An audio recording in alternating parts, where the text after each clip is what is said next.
Nós terminamos o capítulo 1 na semana passada. A gente teve 2 aulas sobre o capítulo 1, que ele vai falar sobre as más concepções sobre o amor. Tá todo mundo vendo os slides aí? Okay? Sim. E aí nós vamos ao capítulo 2, onde ele vai começar a definir o amor biblicamente para nós. Okay? E aí cada capítulo tem vários pontos. Hoje nós vamos tentar cobrir o ponto 1 e o ponto 2, vou tentar ser mais breve possível aqui, né? Mas ele sempre começa de forma catequética com perguntas e respostas, né? Perguntas principais. Ele coloca para nós o seguinte: o que é o amor de Deus e por que ele nos ofende, que é o título do livro, né? E qual é a ligação entre a nossa compreensão acerca do amor de Deus e a membresia na igreja? Respostas principais. O amor de Deus nos cria e nos afirma, ele está pensando aqui na criação, ok? Mas ele o faz com o propósito de ganhar louvores para o próprio Deus. A santidade ou a centralidade do amor de Deus em Deus nos ofende porque ele traz tanto salvação quanto julgamento. Por essa razão, a membresia e a disciplina da igreja nos ofende porque elas exemplificam tanto a salvação quanto o julgamento. Deixa eu entrar aqui. Traçando uma linha divisória entre essas duas coisas. Isso é o que a gente vai ver ao longo dessas semanas, porque vai ter uns 9 pontos. Então, o amor de Deus nos ofende porque ele é centrado no próprio Deus e não em nós mesmos. Okay? E desse lado da queda, nós temos, então, a santidade de Deus atuando, salvando e julgando as pessoas. Então, e a santidade de Deus está intimamente ligada ao seu amor. O seu amor é santo, a sua santidade é amorosa, e essa santidade, ela nos ofende porque nós somos pecadores, porque ela traz julgamento. Ok? Deixa eu só deixar o Dani entrar aqui. Certo? E aí ele vai começar, o primeiro ponto é o seguinte: de maneira que não esperamos, o amor de Deus nos atrai e também nos repele, o que significa que o Evangelho e a Igreja de Deus também nos atraem e nos repelem. Okay? Então, aqui ele está pensando em toda a humanidade, né? Então, o amor de Deus atrai algumas pessoas até Deus, no caso, os eleitos, os salvos, e ao mesmo tempo que o amor de Deus ele vai repelir outras pessoas, porque as próprias pessoas não vão querer esse amor de Deus biblicamente definido e enquadrado. Okay? Por quê? E aí ele vai começar esse capítulo com uma ilustração do maior escritor de literatura russa, um dos maiores de todos os tempos, que é o Dostoiévski. O Dostoiévski, ele tem lá uma história dentro dos Irmãos Karamazov, que é um livro dele, né?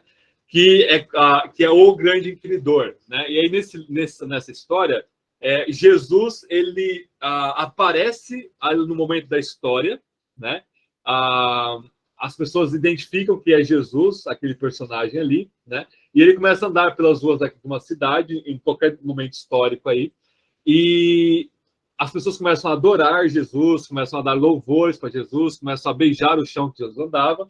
Só que tem um sujeito que ele dá uns passos para trás e começa a observar a cena de Jesus da multidão de uma perspectiva um pouco mais distante, como um crítico. E esse é o tal do inquiridor, né? E esse inquiridor, ele começa a falar mal de Jesus. Ele fala: Jesus, quem que você pensa que você é para aparecer do nada? Você deu sua palavra para nós e tal, você deu autoridade para a igreja desligar e ligar as pessoas, né? Eu vou te dizer que eu vou começar a te questionar aqui de tal forma que amanhã essas pessoas que estão beijando o chão que está andando vão te matar ao meu mando. Ok? Qual que é o ponto da história do Dostoiévski? Jesus é o grande vilão para pessoas não cristãs, não regeneradas. Por que ele está falando isso? Porque não foi apenas os judeus e os romanos do século I que crucificaram Jesus.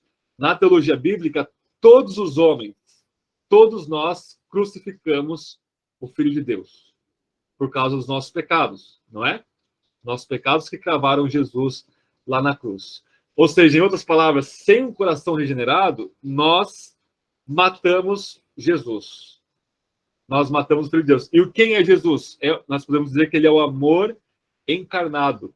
É o amor, ele é Deus, Deus é amor, ele é a manifestação suprema do amor de Deus, portanto, ele é o amor que se torna carne e habita entre nós. Ou seja, o problema do amor de Deus não é o amor de Deus, somos nós que odiamos o amor de Deus. A tal ponto de que quando ele se manifesta de forma suprema, quando Jesus se torna homem, e morre na cruz para nos salvar, é nós que colocamos o amor numa cruz. Okay? Ou seja, o amor de Deus, ele é atraente no sentido último. Jesus fala, quando eu for levantado lá no Evangelho de João, eu vou atrair todos a mim. E, ao mesmo tempo, ele é repelente no sentido último, porque nós repelimos o amor de Deus. O amor de Deus é de natureza tal, que a gente vai ver ao longo das nossas semanas, que as pessoas naturalmente rejeitam, repelem, odeiam e rejeitam o amor de Deus em Cristo. Tudo bem? Então, essa história que ele coloca do Dostoiévski nós, ela é muito pesada, porque ela vai nos lembrar dessa manifestação suprema do nosso pecado, que é cravar o amor na cruz, cravar o Filho de Deus na cruz. Ok? Então, é por isso que ele fala aí que o amor de Deus é surpreendentemente, de maneira que não esperamos, atraente e repelente. Ele nos atrai e repele as pessoas, porque por causa da natureza desse amor e da natureza das pessoas, natureza santa do amor de Deus, natureza pecaminosa do amor, a natureza pecaminosa da nossa essência e do nosso amor pecaminosamente redefinido aí após a queda. Ok? Pode falar, Fer. Will, eu entendo por que o amor de Deus nos repele. Eu não entendi por que ele nos atrai. Porque é o amor eletivo de Deus. Ele nos atrai os eleitos para perto. Os eleitos. Isso. Tá. Então, quando Deus fala, eu atrairei todos a mim, é todos que vão colocar sua fé nele. Não é todas as pessoas indiscriminadamente, salvificamente. Certo? Então, é por isso que eu falei que ele está falando aqui de toda a humanidade. Então, olhando para a humanidade, o amor de Deus atrai alguns, mas não por nós buscarmos, é ele que nos atrai, ele que nos puxa, né? E outros ele repele. Portanto, ele discrimina. O que é discriminar? É separar uma coisa da outra, não é? Porque não tem nada a ver com crime, tem a ver com você separar uma coisa da outra. Então, ele discrimina pessoas. E isso é um absurdo para a concepção moderna que a gente viu nas aulas passadas. Certo? Então, olha o que o Leon vai falar para nós. Nos dias de hoje, o amor de Deus é geralmente entendido como algo universal, indiscriminado e incondicional. E por detrás dessa concepção está geralmente a centralidade no homem. Antropocentrismo, certo? Contudo, de fato, encontramos nas Escrituras que o amor de Deus é totalmente centrado em Deus. E isso a gente vai repetir muito aqui, porque ele repete bastante, né? O que significa que ele é mais complexo do que a concepção comum poderia imaginar. Ele combina a salvação e julgamento, ele é gracioso e discriminatório ao mesmo tempo. Ele muda o exterior e o interior. E olha só essa última frase. A membresia da igreja é uma ilustração de todas essas coisas. Da salvação e do julgamento, da graça e da discriminação, do cuidado interior e do cuidado exterior. E por essa razão, ela define o amor de Deus para o mundo. Certo? Então, a Bíblia define o amor de Deus para a igreja define o amor de Deus para o mundo com essa definição bíblica. Okay? Ou seja, a nossa comunidade e todas as igrejas, na verdade, devem ser de natureza tal que vão definir e mostrar para o mundo o que é o amor de Deus. E de uma forma ou outra a gente vai mostrar, quer seja de uma forma bíblica, quer seja de uma forma não bíblica, infelizmente, as igrejas mostram definições de amor para o mundo, que a gente viu na semana passada como as concepções mundanas entram na igreja, mas uma igreja bíblica, ela deve ter tudo isso. Demonstrar salvação e julgamento, graça e discriminação, cuidado interior e exterior, porque tudo isso está envolvido na definição bíblica de amor de Deus. Tudo bem? E aí, isso daqui, a gente vai desdobrar essa definição grande aqui em várias aulas, que é o capítulo 2, todinho desse livro. Certo? Então, ponto 2. A doutrina do amor de Deus é bíblica e teologicamente mais complexa do que a gente imagina. E os teólogos anteriores a Lutero centralizavam o amor de Deus no próprio Deus. Essa parte dos teólogos a partir de Lutero e anteriores a Lutero, a gente vai ver na semana que vem, que é o ponto 3 dele. Ok? Então, olha só. Quando a gente fala de amor de Deus na Bíblia, o Lima vai colocar para nós que é mais complexo do que a gente imagina. Porque a gente pensa assim, amor de Deus como sendo uma categoria monolítica, como sendo um singular, uma definição só de dicionáriozinho, de uma frasezinha. E aí a gente pensa que todas as vezes que a Bíblia fala do amor de Deus, a gente encaixa ali a nossa definição. Quando tem que ser o oposto, né? A gente precisa pegar todos os dados bíblicos sobre o amor de Deus e a partir daí, didaticamente, a gente começa a separar em categorias que vão dar conta de todo o ensino bíblico e não vai ser, portanto, reducionista.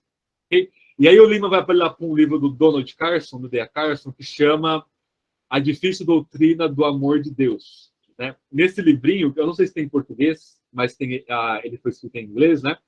Nesse livro, o Carson ele vai falar que existem 5 maneiras pela qual a Bíblia fala do amor de Deus. Okay? E aí eu não vou discutir hoje cada uma delas, porque a gente pode discutir a interpretação do Carson de cada versículo e tudo mais, colocar menos ou mais categorias, né? Mas isso vai mostrar para nós que o amor de Deus na Bíblia ele é diversificado, ele é complexo, existe uma diversidade dentro da unidade do amor de Deus. Por que isso? Porque Deus se relaciona com o mundo e o mundo teve-se então em criação, queda e redenção e consumação. Certo? Aí, portanto, a gente precisa ver o amor de Deus em cada uma dessas instâncias. Então, vamos lá. 5 maneiras pelas quais a Bíblia fala sobre o amor de Deus. Primeiro, a Bíblia fala do amor de Deus, do amor peculiar entre o pai e o filho. Ok? Então, olha só João 3,36. O pai ama o filho e todas as coisas têm confiado em suas mãos. E assim procede, Jesus fala, né, em João 14, assim procedo para que o mundo saiba que eu amo o Pai e que faço como o Pai me ordenou. Então, existe um amor único, singular, peculiar entre o Pai e o Filho. Okay? E aí, é lógico, a gente inclui também o Espírito Santo como a triunidade do amor, né?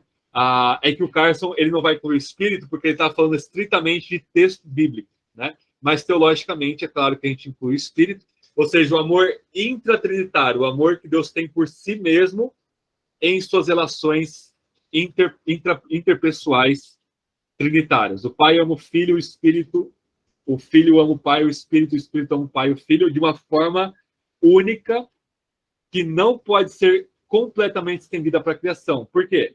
Porque esse amor é eterno, infinito, absolutamente mútuo. Então, assim, da medida que o pai ama o filho ama o pai. Ok? E aí nós nunca vamos amar o pai como Jesus ama o pai, por exemplo. Porque nós não somos Deus, igual Jesus é. A gente não tem como ter um amor infinito, eterno, como Jesus tem pelo pai. Correto? Então, essa é a definição mais fundamental sobre o amor de Deus. Quando a gente fala Deus é amor, quer dizer que ele ama a si mesmo em suas relações pessoais, Pai, Filho e Espírito. Ok? Segunda forma que a Bíblia fala do amor de Deus. A Bíblia fala do amor providencial de Deus pela criação. E aí o cara vai falar que, embora a palavra amor não seja usada especificamente nesse sentido, todo o contexto vai trazer que a gente pode implicar que Deus ama o mundo que ele criou. Por quê? Porque ele faz chover, traz chuva sobre os justos e injustos, traz sol sobre os justos e injustos, traz ali alegria para o coração de todas as pessoas. Deixa eu só tirar o meu WhatsApp aqui. Né? E quando Deus olha para a criação lá no 7º dia em Gênesis 2, então Gênesis 1, Gênesis 2, ele vê que é tudo muito bom. Okay? E a gente pode implicar que, por ele ser bom e ele ter criado tudo muito bom, ele ama a criação que ele criou. Okay? Então, nós podemos falar de um amor de Deus como Criador que se estende para toda a criação. Sol, lua, estrelas, rio, terra, tudo que Deus criou, ele coloca ali o seu amor providencial, ele se deleita na criação. Okay? E eu lembrei de Provérbios 8, onde a sabedoria, que é um tipo de Jesus, né? Ela fala que ela se deleita, ela se alegra na criação de Deus, até mesmo entre os filhos dos homens, ela encontra a sua alegria, o seu prazer ali. Então, Deus ele tem um amor geral providencial, criacional pela sua criação. Certo? O Carson, em terceiro lugar, vai falar, então, que a Bíblia fala do amor salvífico de Deus em relação ao mundo caído, e aí assim que ele interpreta João 3,16, né? Então, não de uma forma universalista, mas quando Deus olha para o mundo caído, o Carson vai entender, então, que João 3,16 está falando de um amor, de uma disposição salvífica em relação ao mundo caído, ok? Não em relação a todas as pessoas, porque senão Deus ia salvar todas as pessoas, mas quando Deus olha para nós enquanto criaturas caídas, enquanto inimigos dele, ele ama-nos de forma salvífica. Bem? Então essa é uma forma, um aspecto de se falar do amor salvífico de Deus. Quarto lugar, a Bíblia fala do amor específico e eletivo de Deus pelo seu povo escolhido. Então esse é um amor que escolhe o seu povo. E Deuteronômio 7 vai dizer o seguinte: não vos teve o Senhor afeição, nem vos escolheu porque fosseis mais numerosos do que qualquer povo, porque éreis o menor de todos os povos, mas porque o Senhor vos amava e para guardar o julgamento que fizeram com seus pais, o Senhor vos tirou como poderosa e vos resgatou da servidão do poder do faraó, rei do Egito. E aí, como está escrito, amei Jacó, porém odiei ou me aborreci de Esaú, né, a citação do profeta lá em Romanos 9. Okay? Então, o amor, existe o amor de Deus, onde ele vai escolher, distinguir, discriminar e separar um povo para si mesmo. No caso, Israel no Antigo Testamento e a igreja no Novo Testamento. Ok? E por último, ele vai dizer que existe o amor provisional ou condicional de Deus em relação ao seu povo, com base na obediência.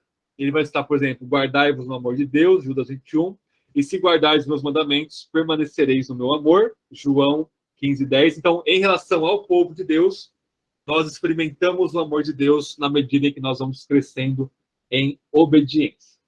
Ok? E aí eu não vou concordar com uma ou outra interpretação do Carson aqui, mas o ponto é que existe uma diversidade no amor de Deus aqui na Bíblia. Deus ama a si mesmo, Deus ama a criação, Deus ama a sua criação caída, no caso nós, né, os eleitos antes da salvação.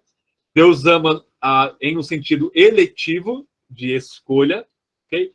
E nós experimentamos mais do amor de Deus à medida que nós crescemos em santidade e obediência. Tudo bem? Perguntas sobre essa parte?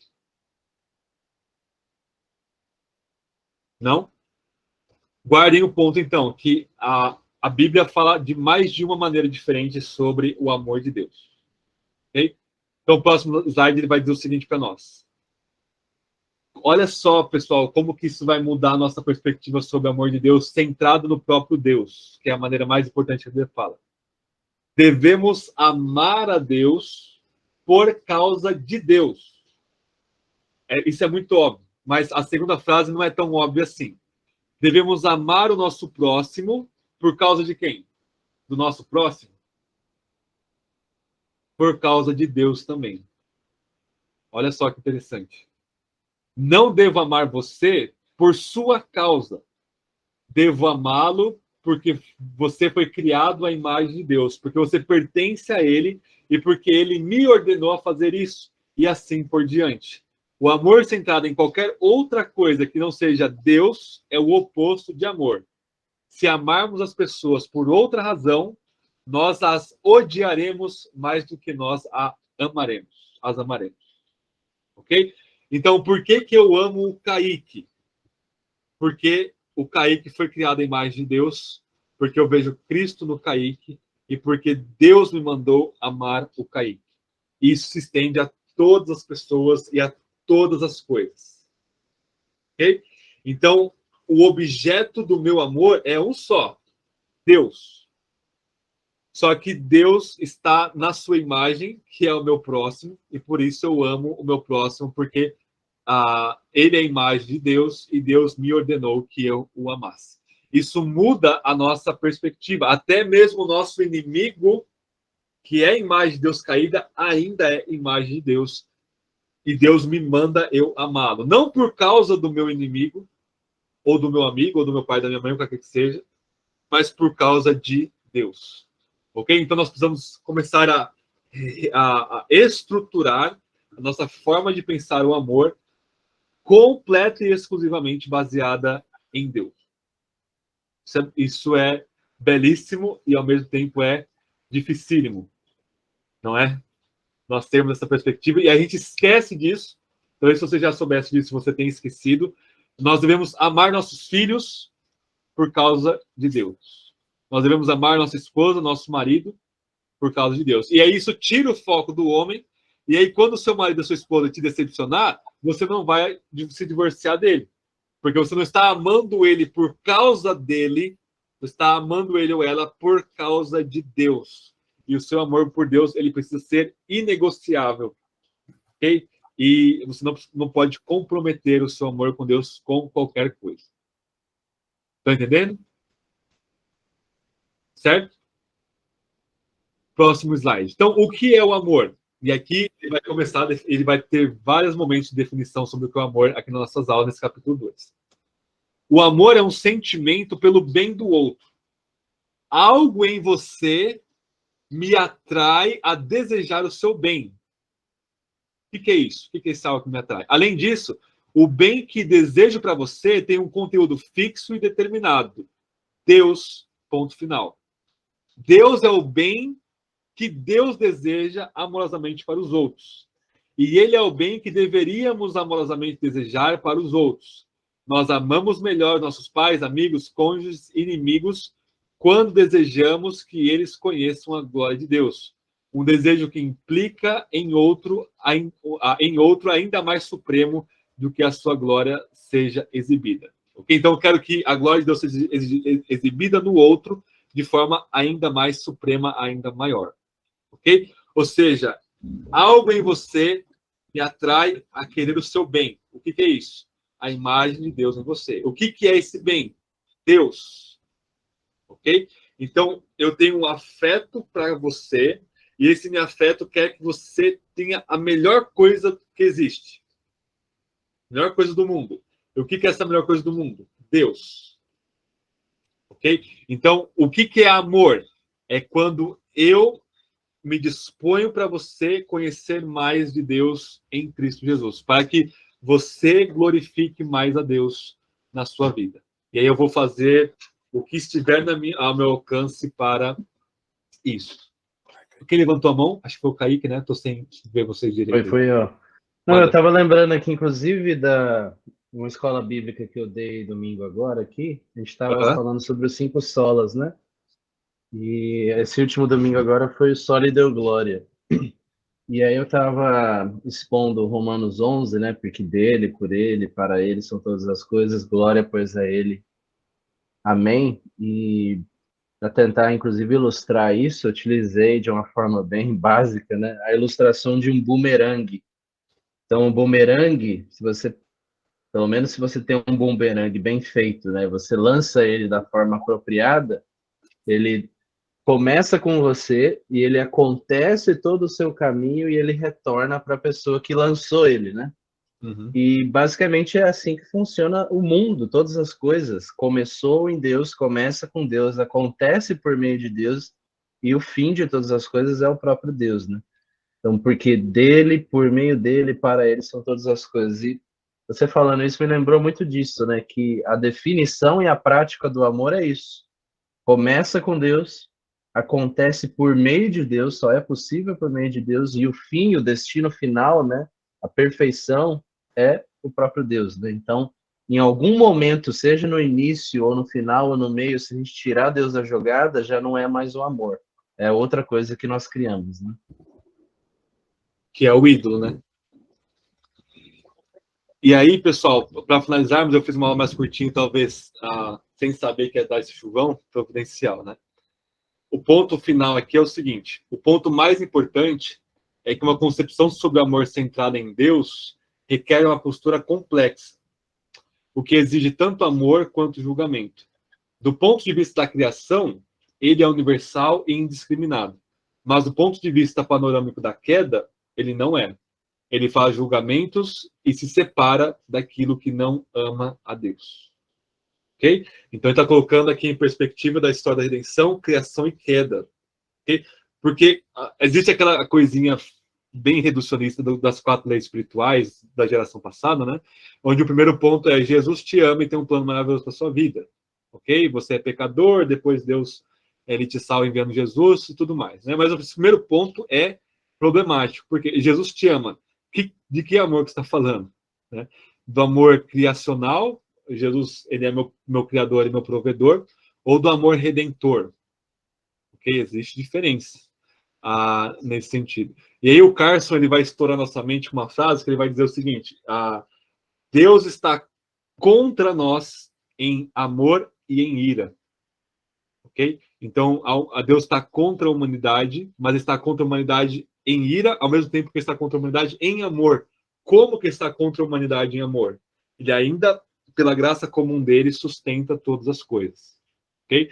Se Deus tirasse o amor, ainda que um pouco, o mundo seria cinza, sem cor, sem sabor, não haveria alegria, não haveria nada, e aí depois nós iríamos para o inferno. Né?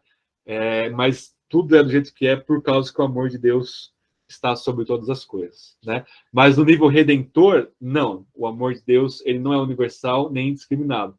Okay? Ele é eletivo e, portanto, discriminatório, ok? Porque ele faz julgamentos. Então, a gente vai começar então a entender a partir das próximas aulas de forma mais profunda esse ponto de que o nosso objeto de amor é Deus, triuno, Pai, Filho e Espírito, e o amar o próximo é eu amar o próximo. A causa que me leva a amar o próximo é Deus, e não o meu próximo em si mesmo. Ok? E até mesmo o amor próprio, né? Por que eu devo me amar? Porque Deus me criou, me redimiu em Cristo Jesus, e aí por aí vai. Ele me ordena que eu tenha um amor, um cuidado para comigo mesmo, minha esposa, meus filhos. E aí, o que vai definir, então, o amor para nós é o Deus que se revela na palavra, na Bíblia, né, nas Escrituras. Certo, gente? Vai lá, Will. O William, eu ia perguntar primeiro se esses slides você está mandando no grupo, você vai mandar no fim para a gente? Ou... Tanto faz, eu posso mandar, mas eu estou trabalhando eles ainda. Tá bom. Eles não estão finalizados. Ok. Essa questão de amor próprio me fez lembrar que eu sigo algumas pessoas no Instagram, né? E é curioso como tanta gente fala tanto sobre amor próprio, assim, posta um monte de coisa sobre se amar e se aceitar, e você é a pessoa que você deve se presentear e tudo mais. Mas eu acho que é um exagero nisso, porque não faz muito sentido você se amar tanto acima mesmo dos interesses dos outros, por exemplo, sendo que algumas dessas pessoas que compartilham esse tipo de coisa, né, que eu observo assim, dizem ser cristãs, né, mas né, no cristianismo tem aquela ideia de colocar os interesses dos outros acima dos seus próprios, e tem aquele versículo também, né, amarás o teu próximo como a ti mesmo. Aí vão dizer, então você deve amar o outro porque você se ama, então você deve se amar primeiro, mas o que a gente está aprendendo aqui é que a gente deve amar Deus primeiro, né, e amar a si próprio e os outros por causa de Deus. É curioso Isso. como tem, né? Perfeito, Will, perfeito. Porque é o que a gente viu nas 2 primeiras aulas, é essa concepção mundana sobre o amor que é individualista. Ou seja, a causa do amor próprio no mundo sou eu mesmo. Okay? Ô, Fer, desliga o microfone aí, Fer, tá dando interferência. Isso, valeu. A causa do meu amor, numa perspectiva mundana, sou eu mesmo. É por isso então, que eu tenho que me amar e me privilegiar acima dos outros. Mas se a causa do meu amor é Deus, então eu me esvazio, né? Eu me cuido ao mesmo tempo que eu me esvazio para eu conseguir amar o meu próximo por causa de Deus no meu próximo de novo. Certo? Então a gente começa a ver aqui de forma bem introdutória algumas definições bíblicas de amor. Certo?